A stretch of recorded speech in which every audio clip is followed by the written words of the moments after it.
Warahmatullahi wabarakatuh. Alhamdulillahi rabbil alamin. Wa bihi nasta'in ala umri dunya waddin. Wassalatu wassalamu ala asyrafil anbiya'i wal mursalin Sayyidina Muhammadin wa ala alihi wa ashabihi ajma'in, amma ba'du. Ayuhal hadirun, ittaqullah faqad fazal muttaqun. Qala Allah Ta'ala fi kitabil karim wa huwa asdaqul qailin. A'udzu billahi minasyaitonir rajim. Bismillahirrahmanirrahim. Ya ayyuhalladzina amanu taqullaha wal tanzur nafsum ma qaddamat lighad wattaqullaha innallaha khabirum bima ta'malun. Wa qala aidan fi ayatil ukhra wasari'u ila maghfiratin min rabbikum wa jannatun arduha samawati wal ard u'iddat lil muttaqin. Shadaqallahul azim. Jamaah salat zuhur Masjid Baitul Adli yang dirahmati Allah Subhanahu wa taala, para pimpinan yang saya muliakan, hadirin wal hadirat yang berbahagia. Tak terasa waktu terus berputar. Hari ini kita sudah berada di tahun baru 2025. Dan kita sudah meninggalkan tahun yang lama 2024. Pantas kalau kemudian Allah bersumpah demi waktu di dalam Al-Quran sampai 4 surat. Yang pertama Allah bersumpah dengan wal fajri, demi waktu fajar, waktu subuh. Kemudian Allah bersumpah dengan wadduha, demi waktu duha. Dan Allah bersumpah juga dengan wal asri, demi waktu asar. Dan Allah bersumpah juga dengan wal lail, demi waktu malam. Sebegitu pentingnya Allah mengingatkan kepada kita bahwa waktu adalah sesuatu yang amat sangat penting. Kita hidup di dalam waktu, bahagia, damai, sentosa juga di dalam waktu, dan juga kita akan meninggalkan dunia ini di dalam waktu. Oleh karena itu Allah ingatkan kepada kita agar senantiasa memperhatikan waktu. Untuk mengisi waktu itu Allah berpesan di dalam pergantian waktu ini. Surat Al-Hasyr ayat ke-18, Allah mengingatkan kepada kita agar kita mengintrospeksi diri dalam perjalanan waktu ini. Sadar atau tidak, mau atau tidak, sesungguhnya ketika perubahan waktu itu hakikatnya jatah hidup kita di dunia semakin berkurang. Allah tetapkan umur kita di saat kita di dalam kandungan ibu kita, waktu usia 4 bulan. Allah tiupkan ruh ke dalam bayi itu, dalam perut ibu kita, rahim ibu kita, seraya juga menetapkan berapa umur atau jatah hidup di dunia ini. Rasul mengingatkan, umatku itu rata-rata usianya baina sittin wa sab'in, antara 60 sampai 70 tahun. Jadi andaikan saja kita diberi jatah hidup 60 tahun, ketika berubah dari 2024 ke 2025, berarti 1 tahun sudah berkurang. Tambah tahun, hitungannya tambah dekat dengan kepergian kita untuk meninggalkan dunia ini. Untuk itu Allah ingatkan, a'udzu billahi minasyaitonir rajim. Ya ayyuhalladzina amanu taqullaha wal tanzur nafsum ma qaddamat lighad wattaqullaha innallaha khabirum bima ta'malun. Surat Al-Hasyr ayat ke-18. Wahai orang-orang yang beriman, bertakwalah kepada Allah dan hendaklah setiap diri, setiap individu, setiap person memperhatikan apa yang sudah diperbuatnya di masa yang lalu untuk dijadikan bekal di hari esok. Bertakwalah kepada Allah, sesungguhnya Allah Maha mengetahui apa yang kalian kerjakan. Surat Al-Hasyr ayat ke-18. Jamaah sekalian, berkaitan dengan pergantian tahun dari 2024 ke 2025, Allah mengingatkan dengan kalimat wal tanzur nafsum ma qaddamat lighad. Wal tanzur itu kalau diambil dari kata nazoro. Nazoro yang zuru, intang doro yang tanziru, itu artinya apa? Melihat. Apa yang dilihat? Apa yang sudah kita lakukan di waktu-waktu yang lalu. Menilai, mengevaluasi, mengontrol. Apakah tahun 2024 ini kita lebih banyak ibadahnya atau justru lebih banyak berbuat dosanya? Kalau masih merasa masih banyak kekurangannya, mari Allah masih beri kesempatan di tahun 2025 ini untuk melengkapi kekurangan-kekurangan itu. Jika masih merasa ada yang bengkok-bengkok di tahun 2024, mari di tahun 2025 ini yang bengkok-bengkok itu kita luruskan. Kalau ada yang salah-salah sedikit, mari 2025 ini yang salah itu kita perbaiki. Dan kalimat berikutnya Allah katakan setelah wal tanzur nafsun, kemudian lighad. Kata lighad dari kata ghada yaghdu, itu artinya hari esok. Hari esok ini biasa pada hari esok jangka pendek di dunia ini, di mana hari tua kita apakah akan diisi dengan kebahagiaan, ketentraman, kedamaian, atau justru sebaliknya diliputi oleh berbagai penyakit yang menyengsarakan. Tapi lighad juga para ulama tafsir memahami adalah hari esok setelah hari kehidupan di dunia ini, yaitu alam barzakh, alam kubur, atau nanti alam akhirat. Jadi Allah mengingatkan, koreksilah dirimu masing-masing. Tidak perlu mengoreksi kesalahan orang lain. Lihat pada dirimu, apa yang sudah diperbuat di waktu-waktu yang lalu. Seringan baca Al-Qur'annya atau malah justru seringan baca yang lainnya. Seringan tahajudnya atau malah seringan bukan tahajudnya, kira-kira gitu. Tanya aja sama masing-masing, itu yang dimaksud dengan wal tanzur nafsum ma qaddamat lighad. Kita diperintahkan untuk mengevaluasi diri kita. Dalam bahasa Arab disebut dengan muhasabah. Muhasabatul nafsi, mengevaluasi diri sendiri. Self evaluation. Jadi bagaimana kita mengoreksi diri kita? Apa masih banyak yang kurang? Kalau yang kurang kita tambahkan. Apa yang masih banyak yang bengkok, mari kita luruskan. Kalau masih banyak yang salah, mari kita perbaiki yang salah-salah itu.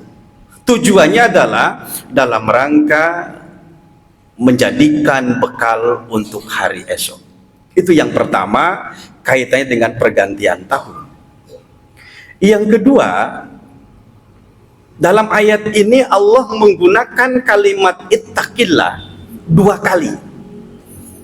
Ya ayyuhalladzina amanu taqullah wal tanzur nafsum ma qaddamat lighad wattaqullah innallaha khabirum bima ta'malun. 2 kali dalam satu ayat Allah menyebutkan kata bertakwalah kepada Allah. Itu maknanya apa?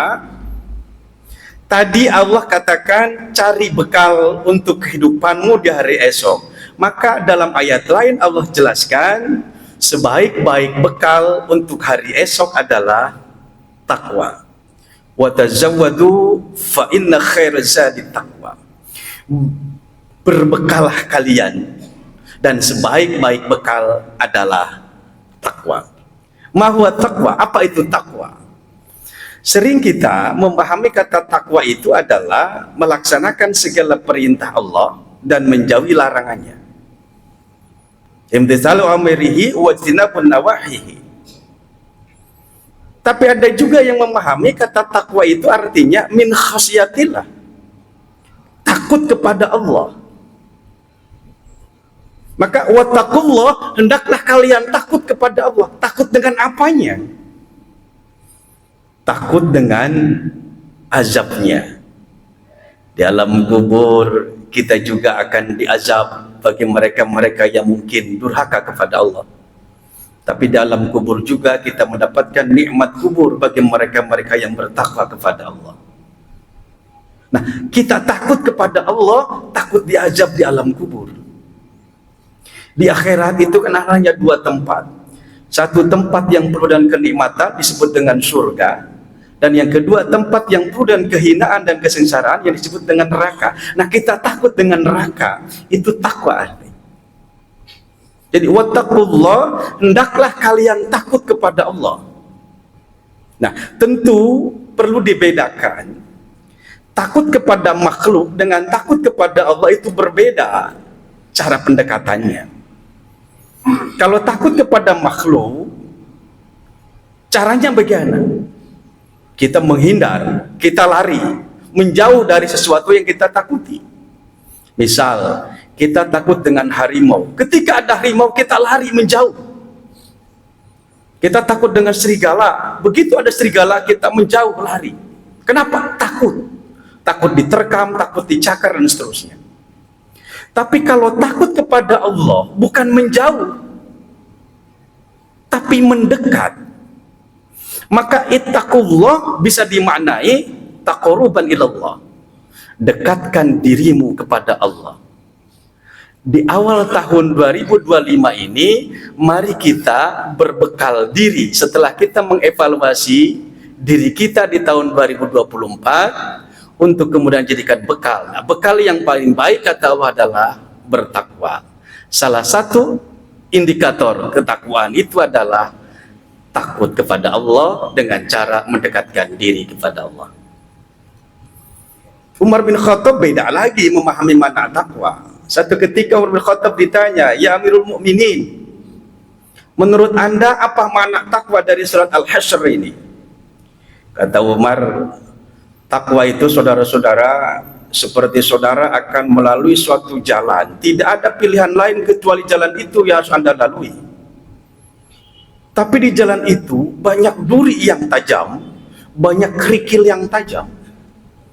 Nah, pertanyaannya, bagaimana saudara-saudara akan melalui jalan itu? Para sahabat menjawab dengan tegas, kami akan melalui jalan itu dengan penuh kehati-hatian. Kata Umar, itulah takwa. Jadi takwa menurut Umar bin Khattab adalah hati-hati. Bertakwalah kepada Allah, hati-hatilah dalam melaksanakan perintah Allah, hati-hatilah dalam menjauhi larangan Allah. Jangan sampai apa yang Allah perintahkan kita lalaikan, dan jangan sampai yang Allah larang kita lakukan. Itu yang dimaksud dengan takwa, hati-hati. Kebetulan saat ini tanggal yang persis juga sama dengan tanggal Hijriah. Saat ini 2 Januari 2025 dan juga bertepatan dengan tanggal 2 Rajab 1446 Hijriah. Ada apa di bulan Rajab? Surat At-Taubah ayat ke-36 Allah menjelaskan bahwa dalam setahun hitungan bulan itu ada 12 bulan. Minha arba'atun hurum. Di antara 12 bulan itu ada 4 bulan yang dihormati, 4 bulan yang disucikan oleh Allah. Di antaranya bulan Muharram atau Zulqa'dah, Zulhijjah, Muharram, dan Rajab.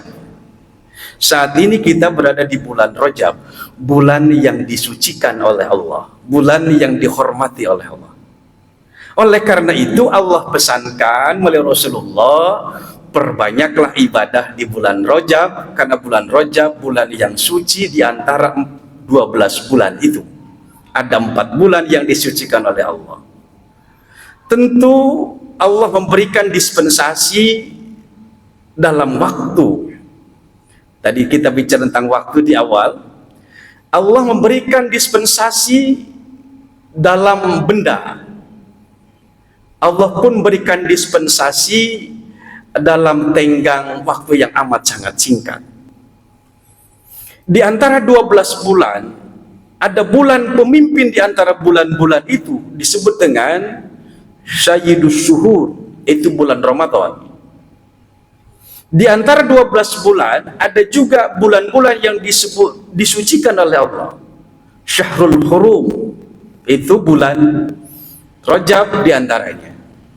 Nah, oleh karena itu dihormatinya bulan Rajab ini dalam rangka untuk memperbanyak ibadah. Siapa yang beribadah di bulan-bulan yang suci itu tentu nilai pahalanya berbeda dibanding dengan di bulan-bulan lain. Maka para ulama kemudian menganjurkan kita untuk memperbanyak ibadah.